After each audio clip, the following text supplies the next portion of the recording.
எல்லா புகழும் நம்மை படைத்த இறைவனுக்கே. அஸ்ஸலாமு அலைக்கும். மக்களே, எல்லோரும் நல்லா இருக்கிறீங்களா? அதாவது ஒரு 35-40 வருஷத்துக்கு முன்னாடி எங்கள் ஊர் பக்கம் நடந்த அடிமைத்தனமான திருமணங்களும் வயிற்றுச்சலான செய்முறைகளும் அப்படின்னு சொல்லித்தான் இந்த வீடியோ 2 வீடியோ நான் பதிவு பண்ணியிருக்கேன். இப்போ இது 3வது வீடியோ. இப்போ நம்ம போன வீடியோவில் என்ன பார்த்தோம் அப்படின்னா பொண்ணுக்கு நாள் வச்சாங்க. நாள் வச்சு பொண்ணு வீட்டிலேருந்து மாப்பிள்ளை வீட்டுக்கு நாள் வச்சு சீர் கொண்டு போய் கொடுத்தாங்க. இப்போ நம்ம பார்க்க போகிறது என்ன அப்படின்னா, பச்சை போடுவாங்க. அதாவது கல்யாணத்துக்கு முதல் நாள் ராத்திரி பச்சை போடுவாங்க. இந்த பச்சை போடுறதுனா பொண்ணுக்கு மருதாணி தொட்டு வைப்பாங்க. இந்த மருதாணி தொட்டு வைக்கிறத பார்த்திங்கன்னா பெரிய ஒரு விசேஷமாக வைப்பாங்க. அதாவது ஊரெல்லாம் சொல்லுவாங்க, ஊரில் உள்ள பொம்பளை எல்லோரும் வந்துடுவாங்க. அப்புறம் என்ன பண்ணுவாங்கன்னா, ஒரு பாத்தியா ஒன்று சொல்லுவாங்க. பாத்தியம் சரி பேர் ஒரு பாத்தியா அப்படின்னு ஒன்று ஓதுவாங்க. ஓதிட்டு உரல் இருக்கும்ல, மாவடிக்கிற உரல், அதில் என்ன பண்ணுவாங்கன்னா நிறையா நெல் போடுவாங்க. நெல் அழகாக அப்படி கும்பலாக நெல் வைப்பாங்க. அதை சுற்றி பட்டுச்சீலை, பழைய பட்டுச்சீலையை கட்டுவாங்க. அதில் வெற்றிலை அழகாக சொறி வைப்பாங்க. அதில் ஒரு செயினும் போடுவாங்க. போட்டு என்ன பண்ணுவாங்க அப்படின்னா, பொண்ணை கொண்டு முத்தத்தில் உட்கார வச்சுருவாங்க. உட்கார வச்சுட்டு அந்த பாத்தியெல்லாம் சொன்ன முடித்த பின்னால் பொண்ணோட கையில் மருதாணி வைப்பாங்க. அந்த பாத்திய சொல்லி முடித்தோடனே பார்த்திங்கன்னா, இந்த உரலில் நெல் இருக்கிற உரலில் 2 பேரும் உலக்கையை போட்டு நெல் குத்துவாங்க. அது அந்த சங்கிலியை மட்டும், செயினை மட்டும் கையில் எடுத்துக்கிடுவாங்க. போட்டு நெல் குத்துவாங்க. அந்த அந்த ஒரு விசேஷம் நடக்கும். அப்புறம் என்ன பண்ணுவாங்க அப்படின்டாக்கா, இதோட பச்சை போடுற வேலை முடிஞ்சிருச்சு. இனி பார்த்திங்கன்னா ராத்திரிக்கு முழுசுமே பொண்ணு வீட்டில் வேலை தான். என்ன வேலை அப்படின்டா, மாப்பிள்ளை வீட்டுக்கு காலையில் 4 மணி, அதிகாலம் 4 மணியை கொண்டு போய் மங்கிலி சோறுன்னு ஒன்று கொண்டு கொடுக்கணும். அதாவது இது 1 படி 2 படி அப்பெல்லாம் போட்டு ஆக்கக்கூடாது. கிட்டத்தட்ட ஒரு 15 படி அரிசி போட்டு அந்த மங்கிலி சோறை ஆக்குவாங்க. மங்கிலி சோறுண்டா அதுக்கு என்னென்ன சேர்ப்பாங்க அப்படின்டாக்கா, வெள்ளைக்கட்டி, தேங்காய், கடலைப்பருப்பு, ஏலக்காய், இந்த மாதிரி ஜாமான்கள்லாம் நிறையா சேர்த்து அந்த மங்கிலி சோறை ஆக்குவாங்க. அதாவது நம்ம சக்கரை பொங்கல்னு சொல்கிறோம்ல, அது அந்த காலத்தில் மங்கிலி சோறுண்டு அந்த சோத்துக்கு பேர் வச்சுருந்தாங்க. இந்த சோறு 35 படி அரிசி பிடிக்கிற கடகம் இருக்கும்ல, அதில் ஒரு கடகத்தில் நிறைய அந்த சோறு வைக்கணும். கிட்டத்தட்ட ஒரு 10 பேர் கூட சோறத்தை தூக்க முடியாது. அந்த பொட்டியை தூக்க முடியாது அந்த கடகத்தை. அந்தளவுக்கு அதில் சோறு வைப்பாங்க. சோறு வச்சுட்டு இனி அந்த சோத்துக்கு தேங்காய் பால் கொடுக்கணுமா. அதுக்காண்டி என்ன பண்ணுவாங்க அப்படின்டா, இந்த பெரிய பெரிய மம்பானை, மானாமர பானையெல்லாம் வாங்கி வச்சுருப்பாங்க. அது பாலுக்காக வேண்டி அந்த பானை வாங்குவாங்களாம். அதுக்குள்ளே என்ன பண்ணுவாங்க அப்படின்டா, இது தேங்காய், வாழைப்பழம், சீனி, இப்படி வெற்றிலைப்பாக்கு எல்லாம் வச்சு இந்த மங்கிலி சோறை கொண்டு போய் மாப்பிள்ளை கொடுக்கணும். ஆனால் இதை எப்படி தூக்கி எப்படித்தான் கொண்டுட்டு போவாங்க. அது கொண்டு போகும்போது அவங்க படுற பாடு. ஏன்னா இந்த வேலையெல்லாம் ஆம்பளைங்க பக்கத்துலேயே வரமாட்டாங்க. எந்த ஆம்பளையுமே சப்போர்ட், ஒரு உதவியுமே பண்ணவே மாட்டாங்க. முழுக்க முழுக்க இந்த சோறு ஆக்குறதும் பொம்பளையே தான். இதை கொண்டு போய் மாப்பிள்ளை கொடுக்குறதுமே பொம்பளையே தான். என்ன செய்வாங்க, ஒரு 10 பேர் என்ன பண்ணுவாங்க தெரியுமா, சாக்கு வச்சுக்கிடுவாங்க. சாக்கு ஒரு 5-6 சாக்கு ஒன்றா தச்சு வச்ச சாக்கு இருக்கும்.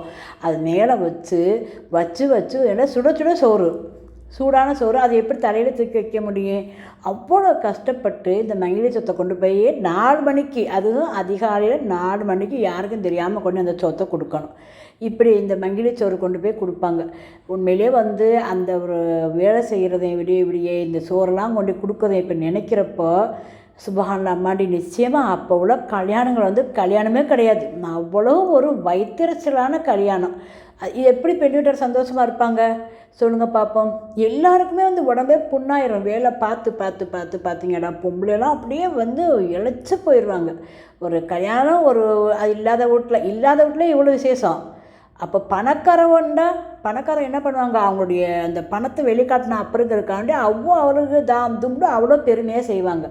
அதை பார்த்துட்டு இல்லாத எங்களுக்கு இதே மாதிரி செய்யணும், இதில் பாதியாக செய்யணும் அப்படின்ட்டு அடம் பிடிச்சி இந்த மாதிரி கேட்குறது பொண்ணு வீட்டார்ட்ட. இவனும் எப்படியாவது கொஞ்சம் குமரை கொண்டு தள்ளணுங்க, ஒருத்தங்க கையில் பிடிச்சி கொடுத்தா போதும் அப்படித்தான் நினைப்பாங்கிற ஒழிய, இவன் எப்படி இருக்கான், ஏது இருக்கான், நாளைய சம்பாரிச்சு பிள்ளை வச்சு காப்பாற்றுவானா, கடைசிக்கு நல்லா வச்சுக்கிடுவானா, வீடு இருக்கா, வாசம் இருக்கா, எதுவுமே பார்க்க மாட்டாங்க. அதாவது இந்த குமரை ஒருத்தங்க கையில் பிடிச்சி ஒப்படைச்சிடணும்.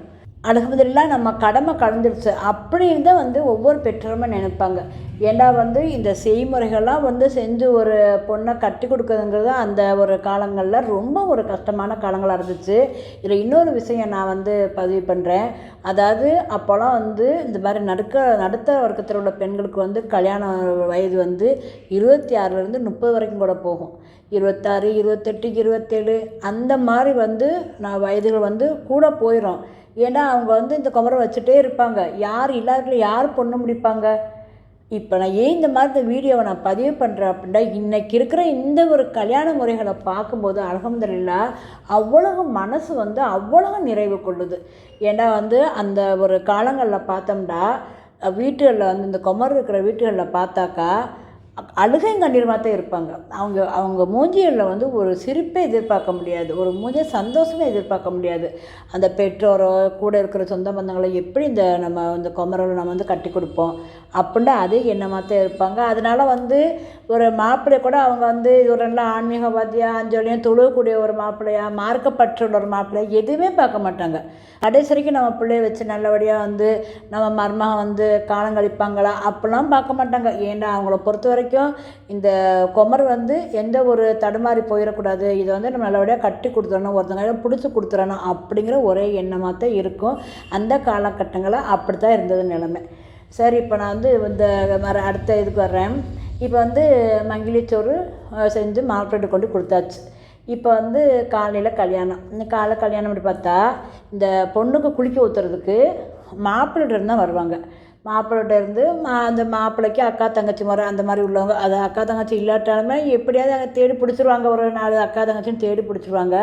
அவங்க தான் அதிகாலையில் 4 மணி 4, 4:30க்கு வந்துடுவாங்க பொண்ணுக்கு குளிக்க ஊற்றுறதுக்கு. அவங்க தான் குளிக்க ஊற்றுவாங்க. குளிக்க ஊற்றிட்டு போகும்போது என்ன பண்ணுவாங்கன்னா, இந்த பொட்டி சொன்னோம்ல, இந்த கடைய பொட்டி, அந்த பொட்டியில் என்ன பண்ணுவாங்க அப்படின்னா, அதில் எத்தனை பேர் வராங்களோ அத்தனை பேருக்கு அதில் வெற்றிலைப்பாக்கு, பழம், பூ எல்லாம் வச்சு அந்த பெட்டியை கொடுத்து அனுப்புவாங்க. இப்படி அந்த பொட்டி போயிடும். இப்போ கல்யாணம் முடியுது. கல்யாணத்துக்கு பார்த்திங்கன்னா மாப்பிள்ளை வீட்டிலேருந்து, அதாவது இது நாள் வரைக்கும் சரி, இப்போ கல்யாணம் முடிஞ்ச பின்னாலும் சரி, மாப்பிள்ளை வீட்டிலேருந்து ஒரு 10 தண்ணியோட கொண்டு பொண்ணு வீட்டுக்கு கொடுக்கவே மாட்டாங்க. எந்த ஒரு இதுவுமே கிடையாது. பொண்ணு வீட்டிலேருந்தும் போயிட்டே இருக்கும்.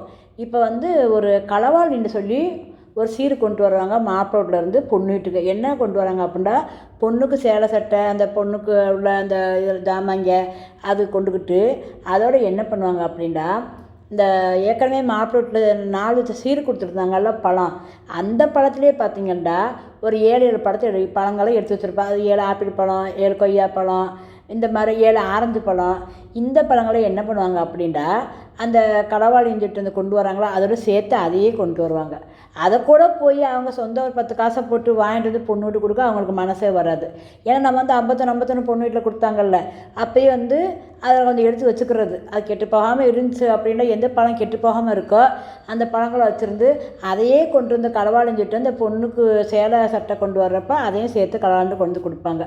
இப்போ இதெல்லாம் பச்சை போடுற ராத்திரியே கொண்டு கொடுத்துருவாங்க. அதேமாதிரி இங்கேருந்து என்ன பண்ணுவாங்க அப்படின்னா, மாப்பிள்ளை வீட்டுக்கு களவாடி கொண்டு போவாங்க. பொண்ணு வீட்டிலேருந்து என்ன கொண்டு போவாங்கன்னா, மாப்பிள்ளைக்கு உண்டான ட்ரெஸ்ஸு கொண்டு போவாங்க. அதோடு சேர்த்து மருதாணி வச்சு அது கொண்டு போய் மாப்பிள்ளை வீட்டுக்கு கொண்டு போய் கொடுப்பாங்க.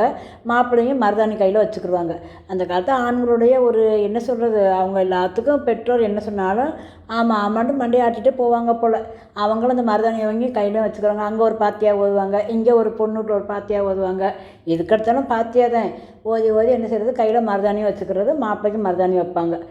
இது அந்த களவாடி சடங்கு முடிஞ்சிடும். இனி காலைல பொண்ணு குளிக்க ஊற்றிட்டாங்களா, இனி கல்யாணம். கல்யாணம்னா இப்போ அங்கே பார்த்தாக்கா அப்போத்தான் ரொம்ப ஒரு இதாக இருக்கும். அதாவது என்ன பண்ணுவாங்கன்னா, இனி பொண்ணுக்கு மாப்பிள்ளை ஆளுங்க தான் அவங்க தான் தலை கட்டுவாங்க, அவங்க தான் சேலை கட்டுவாங்க, எல்லாமே அவங்க தான் பண்ணுவாங்க. பொண்ணு வீட்டுக்காரங்க எதுவுமே செய்யக்கூடாது. அப்போ என்ன பண்ணுவாங்க, அவங்க களவாளி கொண்டு வந்துருக்காங்கல்ல அந்த ட்ரெஸ்ஸு அதான் போடுவாங்க. ஒரு தலையில் மாட்டுற டப்பு, ஹேர் பின் கூட அவங்க தான் கொண்டு வந்திருப்பாங்க.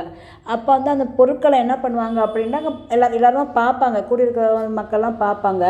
பார்த்துட்டு அவங்க ஏதாவது சொல்லுவாங்க, இது என்ன இப்படி இருக்குது, இது என்ன சின்னதாக இருக்குது, இது என்ன டவல் இப்படி இருக்கா அப்படின்ட்டு சொன்னால் போதும். மாப்பிள்ளை வீட்டுக்காரங்க படுத்துகிற பாடு இருக்க ரொம்ப பாடாப்படுத்திடுவாங்க.